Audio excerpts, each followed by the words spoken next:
Social media. You've heard it, you may even use it in your social life to share pictures of family and friends, but did you know we can wield social media for academic gain? Twitter has become the social media platform of choice for clinicians due to its ability to help rapidly disseminate information. As the pandemic has catalyzed many innovations in medicine, so too has it further catalyzed social media's application to promote med ed, especially on Twitter and even other platforms such as Facebook, WhatsApp, Instagram, and even a newer platform known as Clubhouse.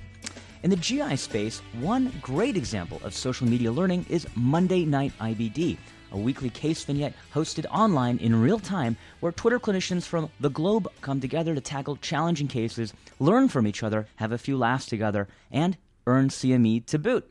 On this episode of GI Insights, we're going to learn more about Monday Night IBD and why clinicians should consider getting online from none other than its founder, the captivating and delightful Dr. Aline Charabaty. Dr. Charabaty is an associate professor of medicine at Johns Hopkins and the clinical director of gastroenterology and the director of the Inflammatory Bowel Disease Center at Sibley Memorial Hospital. We are very delighted to have you on our program today. Welcome to GI Insights. Thank you, Dr. Nandi, for this fantastic introduction. I'm glad to be here. You know, a lot of clinicians think about social media and may not think that they have time for it in addition to all their other duties. But I want to hear it from you.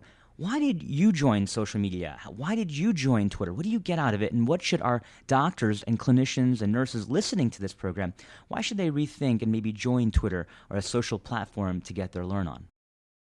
This is a great question, and I'm going to admit that when I joined Twitter a couple of years ago, I wasn't sure what to expect.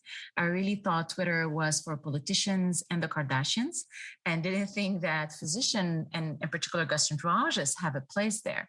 But what I realized very, very quickly is that Twitter is a very powerful and unique social media platform for GI and IBD medical education. This is where gastroenterologists from all around the nation and the world can meet, exchange ideas, exchange knowledge, and network together.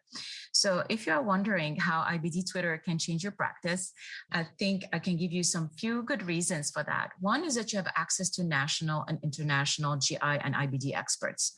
On IBD Twitter, you have the opportunity to interact with experts in the field who share their thoughts on the latest published scientific papers, or on clinical case scenarios that we all struggle with in clinical practice. But you also have access to the expertise of non-GI clinicians who are involved in IBD care, colorectal surgeons, nutritionists, psychologists, physical therapists, and all this can really enrich your knowledge on how to approach a patient with IBD. Another perk is connecting with IBD patients advocate.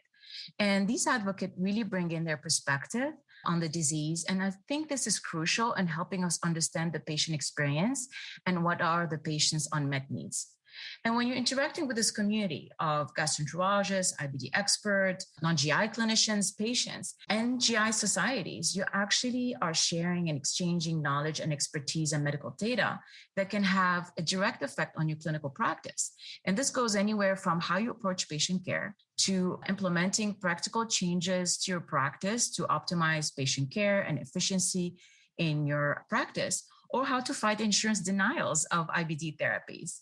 And so when you're connecting with all these elements, so you're creating a network of clinician and GI societies, you're diversifying your network that would include physician outside your geographic area, whether within the US or outside the US, can have a great benefit to your career and professional advancement.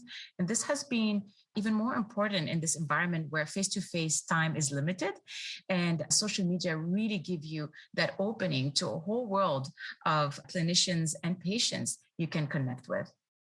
Yeah, I think you really hit the nail on multiple reasons and incentives for why clinicians should really get online and professional advancement, knowledge sharing. I do want to harp on that, which is one thing I find refreshing about Monday Night IBD. It is refreshing to know that there's not a single right answer, and that sometimes even the best experts in the world may not have all the answers. But what I love, Aline, about your program is that it allows us to go ahead and almost crowdsource, consensus, right? In a lot of these gray zones for which there are not clear-cut guidelines or even evidence, right? And like you said, it can help us become better physicians and then more holistic clinicians by paying attention and listening to the patient voices that have come to join Monday Night IBD as well. So let me ask you, Dr. Charabaty, and you can actually earn CME while doing Monday Night IBD. How is that possible? What I wanted to do with Monday Night IBD is one, to have it open to everyone. So Twitter allows this to be open and free, no membership required. And it really gives you this flexibility to access the conversation at any time during your week. So this is really what I like about the Twitter flexibility that really fits what I wanted to do with Monday Night IBD. And I really wanted it to reflect all the IBD expertise. So you will see that every Monday, we have different type of IBD clinicians leading the conversations, anywhere from the national experts in the field, but also, early or mid-career IBD experts that have amazing talent, amazing knowledge, amazing research going on, and that can really have a fresh look on things. And we have colorectal surgeons, nutritionists, psychologists leading the conversation, and people from different part of the world, which really bring the richness that only a diverse group can bring.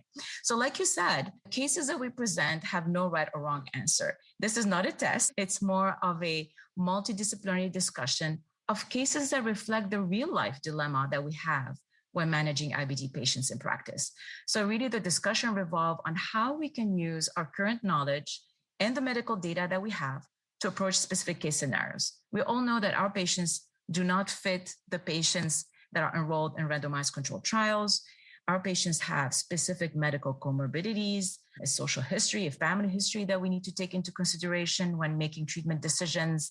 They have life decisions to make, whether they're going off to college, starting a family. All these are the things that we have to take into consideration in clinical practice when making decision management.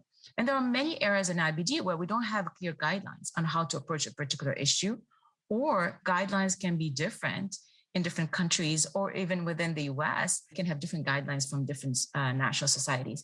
So for me, what is good about these discussions is that we're seeing different approach to the same problem, all based on data and also often on expertise. For those just tuning in, I'm Dr. Nandi, and you're listening to GI Insights on ReachMD. I've been speaking with Dr. Aline Charabaty on how Monday Night IBD is just one great example of why GI clinicians are flocking to MedEd Twitter to get their learn on in all aspects of GI and hepatology education. Now, you had spoken about us sharing data from US and Europe and other parts of the world with each other very quickly through Monday Night IBD, which is exciting, right? Getting our hands on data and understanding how different populations work in our IBD space. But I've also seen that Monday Night IBD has also made some publications of their own. Can you tell us and our audience about where they can read more about some of these Monday Night insights outside of the Twitter platform? Well, this is an exciting step that we decided to take with Monday Night IBD. So typically you'll have an article published in a journal and then we tweet about it, right? We think it's interesting. We tweet about it because we want to amplify the message. We think it's an important message for our clinician, our patients to know about. But in the same way now, we're having kind of a reverse cycle where we're going from Twitter to paper, and where ideas born on Twitter or discussion born on Twitter, and in particular on Monday Night IBD, are being put together in the form of a publishable article. So what we've done is that we've looked at the conversation that we felt had a great impact and great discussions, and we put them together in paper format, and we published some of these paper in the Crohn's and Colitis Journal, the Open Access Journal, CC360, because I do believe that education should be open access. One of the things that keep people engaged or coming back to Monday Night IBD or getting their CME from Monday Night IBD is really the interactive portion of things, that this is an interactive platform where everybody's opinion is welcome, where you can put in your thoughts and get thoughts back. And we really wanted to reflect this in a paper format for clinicians who are not on Twitter, and maybe encourage them to join Twitter, the Twitter conversation. But we really wanted to put this conversation in paper format for everybody to benefit from the result of the discussion. Aline, thank you so much for joining us on this program for GI Insights and sharing your passion for this project that you have grown over these last few years. I want to thank you for everything you've done for our IBD community. Thank you so much, Neil. I really enjoyed this conversation, and I really enjoy your input on social media and all the work that you do on social media. in educating clinician and patient and advocating for our profession and our patients. I really hope that this conversation today will encourage other gastroenterologists to join Twitter or to become more active on Twitter or on any social media platform that fits their personality and their goals, what they want to do with social media. And I hope we've shown everyone that we can use social media for the good, for amplifying medical education for our colleagues and for our patients, for fighting misinformation, and for advocating for our profession and our patients. And I hope it can also give ideas for others to use social media to grow their own educational platform or advocacy platform, whatever they want to do. There's really an opportunity to reach a wide circle of clinician and patient and to make a difference in medical education. Absolutely. Thank you again so much. For ReachMD, I'm Dr. Neil Nandi. To access this episode and others from GI Insights, please visit reachmd.com/GI Insights, where you can be part of the knowledge. Thanks for listening.